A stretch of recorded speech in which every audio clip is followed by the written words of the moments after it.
Será que tem uma bolha imobiliária começando agora no Brasil? Afinal, os imóveis estão sofrendo pra caramba. O mercado imobiliário já desacelerou 44% de novos lançamentos esse ano e isso já vem impactando nas vendas dos imóveis. E a gente não vê isso só aqui não, os Estados Unidos estão sofrendo muito também já lá no mercado imobiliário, quando a gente já vê os preços dos imóveis caindo muito, principalmente depois de 2022. Menos lançamento, menos venda, o preço acaba caindo, só que no Brasil esse movimento ainda não aconteceu. Quando a gente olha o preço dos imóveis aqui no nosso país, o que a gente vê é uma linha reta ainda de subida, de euforia, todo mundo aumentando o preço dos seus imóveis. Isso começa a cheirar como bolha imobiliária, porque esses preços já tem tudo para despencar e eu vou te explicar hoje nesse vídeo o que é que está acontecendo e o que é que você precisa fazer como investidor de fundos imobiliários que está completamente atrelado a imóveis. Se você gosta de se manter informado sobre o mercado financeiro e de investir com base em dividendos, você está no lugar certo. Se inscreve aqui no canal Seu Dividendo.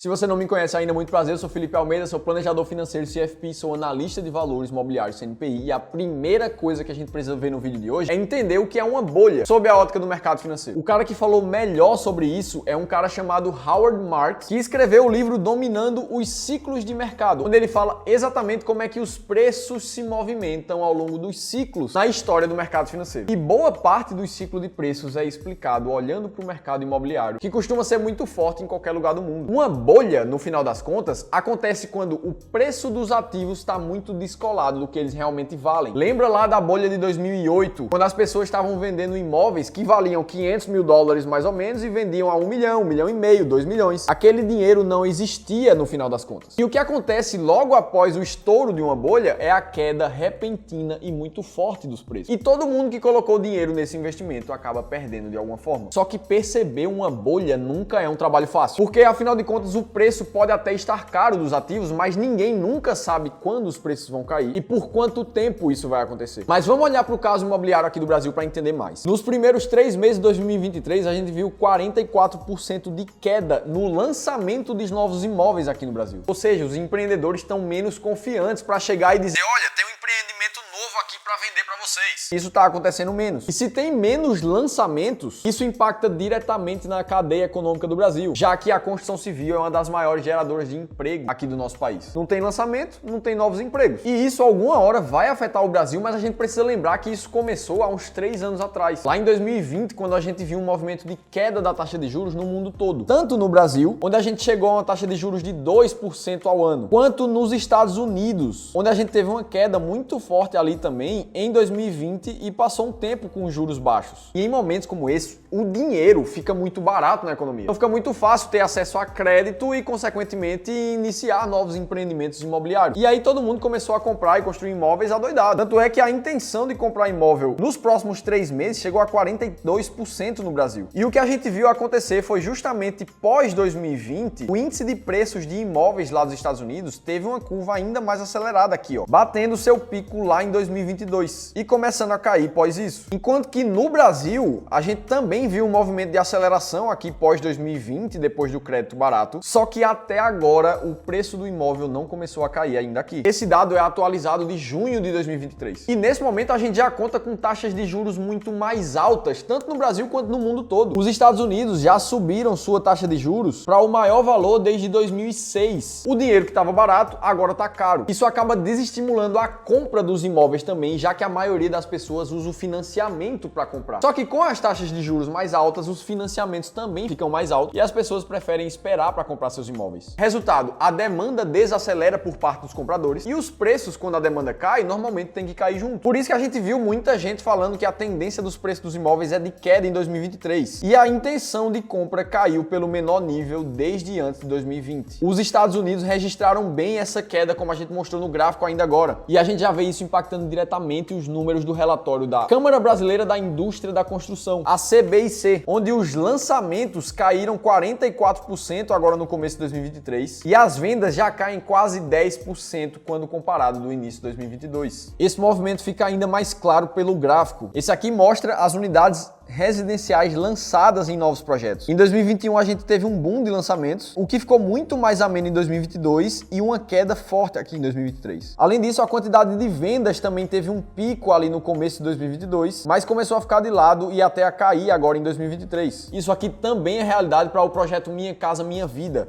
que viu a quantidade de lançamentos cair quase 50% e as vendas caindo 37% no começo de 2023. E essa informação aqui começa a me dar um cheiro de bolha imobiliária. Os empreendedores do ramo imobiliário estavam muito confiantes ainda no começo de 2023. Afinal de contas, para quem participa do mercado, tem muitas vezes que parece que os preços vão subir para sempre e eles vão continuar aumentando os lucros e as receitas. Mas no começo do ano, já havia reportagens como essa aqui da Forbes, onde vários especialistas em investimentos já esperavam um cenário pior do mercado imobiliário, muito por causa da alta taxa de juros aqui no Brasil. E a gente consegue ver isso olhando para os resultados das principais construtoras daqui do Brasil. A MRV, por exemplo, que divulgou o seu resultado do primeiro trimestre de 2023, viu os seus lançamentos caindo em 72% quando comparado com o último trimestre de 2022. As vendas também despencaram quase 12%. E o que a gente vê é a geração de caixa da companhia ficando cada vez mais negativa. Isso também é realidade para a construtora Tenda. As duas construtoras que têm foco em mercado de renda média e baixa no Brasil. O que a gente vê é os lançamentos caindo 36% de trimestre a trimestre. E o movimento das vendas em queda também se repete aqui, resultando no lucro líquido negativo pela companhia. Tudo isso demonstra menos lançamentos de imóveis aqui no Brasil, menos vendas dos imóveis e menos acesso a crédito, o que nos dá um cheiro de que as vendas vão continuar caindo mês a mês. E que esses preços aqui que continuam só subindo no mercado não fazem mais sentido de estarem nesse movimento. E a gente já pode esperar a queda dos preços e eles podem sim cair de forma muito rápida. Beleza, tudo isso diz respeito a uma análise de cenário. E aqui existem 1 milhão de possibilidades para o que vai acontecer no futuro. Só que o bom investidor no mercado financeiro, ele precisa tomar as suas decisões independente do que ele acha que vai acontecer com o futuro do mercado. Porque eu tenho certeza que vai ter gente que vai comentar aqui embaixo que vai dizer: Felipe, mas eu trabalho no mercado imobiliário, eu acho que não vai cair. Beleza, pode ser que não caia, mas pode ser que caia também muito forte. E fica a próxima pergunta: o que é que vai acontecer com o mercado de fundos imobiliários que tem imóveis diretamente? Aqui a gente tem duas possibilidades. A primeira delas é nos fundos imobiliários de tijolo, porque afinal de contas, se o preço dos imóveis caírem, os fundos imobiliários que têm imóveis no nome deles vão ter uma redução do seu valor patrimonial também. Coisa que aconteceu com o fundo imobiliário CBOP11 no ano passado. O fundo perdeu de uma hora para outra 12% de valor patrimonial depois de uma reavaliação de imóvel. E o que acontece é que os fundos imobiliários passam por uma reavaliação do valor de cada um dos imóveis todos os anos. Na grande maioria das vezes eles ficam mais constantes, mas às vezes isso pode aumentar ou reduzir o valor patrimonial de um fundo. E quando um imóvel muda de valor, passa por uma reavaliação, isso impacta diretamente no preço sobre valor patrimonial de um fundo. E é justamente o que diz se um fundo está caro ou está barato no mercado. Exemplo prático disso aqui é o fundo HGRE11, por exemplo. Um dos mais antigos do mercado brasileiro e atualmente ele está com preço sobre valor patrimonial de 0,85. O que quer dizer que você consegue comprar um imóvel que vale R$1 milhão, por exemplo, por 850 mil, distribuído em suas cotas de fundos imobiliários. Só que imagina que daqui a um mês ou dois, o valor dos imóveis do fundo HGRE passam por reavaliação, para cima ou para baixo. Esse valor vai mudar na hora. E se a gente olha para o histórico do valor patrimonial do HGRE aqui, o que a gente vê é que existem momentos em que esse valor é alterado para cima. Isso pode acontecer por um novo lançamento de cotas pelo fundo no mercado ou por uma reavaliação dos imóveis. E o fundo vai passando por leves reavaliações ao longo do tempo, tanto para cima quanto para baixo. Se isso aqui mudar, pode ser que um fundo que você achava que estava barato demais não fique mais tão barato. E um fundo que estava caro pode ser que fique no preço mais justo. O segundo impacto possível numa queda dos preços dos imóveis aqui no Brasil seria nos fundos de papel. O que acontece é que num momento igual o que a gente vive agora, de taxa de juros e inflação mais alta no país da gente, a remuneração em dividendos dos fundos imobiliários de papel acabam subindo. Afinal de contas, os dividendos desses fundos são em geral atrelados tanto aos juros quanto à inflação, como a gente consegue ver nesse gráfico do MXRF11. E é justamente por isso que a gente vê o dividend yield mensal de um fundo de papel como o MXRF11 variar tanto ao longo do tempo. Em 2020, quando a taxa de juros do país estava mais baixa, a gente vê o dividend yield aqui na casa de 0,65% ao mês. E quando a taxa de juros começa a subir, a gente vê também esse dividend yield subindo, chegando até a casa de 1,2% ao mês aqui. Em compensação, a gente precisa lembrar que dentro dos fundos imobiliários de papel, existem empréstimos de capital para empresas que pegam dinheiro para fazer construções imobiliárias. Eu já expliquei muito sobre isso nesse outro vídeo aqui que eu falo só sobre a crise dos fundos imobiliários imobiliários de papel aqui no meu canal do YouTube. E é por isso que a gente vê vários fundos sofrendo com o fantasma da inadimplência, passando por vários dos clientes que não conseguem honrar o crédito que eles pegaram com os fundos. Isso aconteceu com o Gramado Parque, por isso que a gente viu fundos como o HCTR, o Deva 11 sofrendo, caindo muito nos últimos meses, como vocês vêm acompanhando. Beleza, a queda no preço do valor dos imóveis no Brasil pode impactar fundos de tijolo, fundos de papel, cada um do seu jeito. Só que fica a pergunta, como é que você, investidor, pode se blindar disso tudo? A primeira forma é com uma estratégia muito clara de investimento. Porque afinal de contas, o mercado de renda variável tem seus riscos e esse tipo de coisa pode acontecer, vai acontecer, os ciclos de mercado vão mudar e isso vai impactar diretamente seus investimentos. E é muito importante que você saiba a hora de comprar um fundo imobiliário,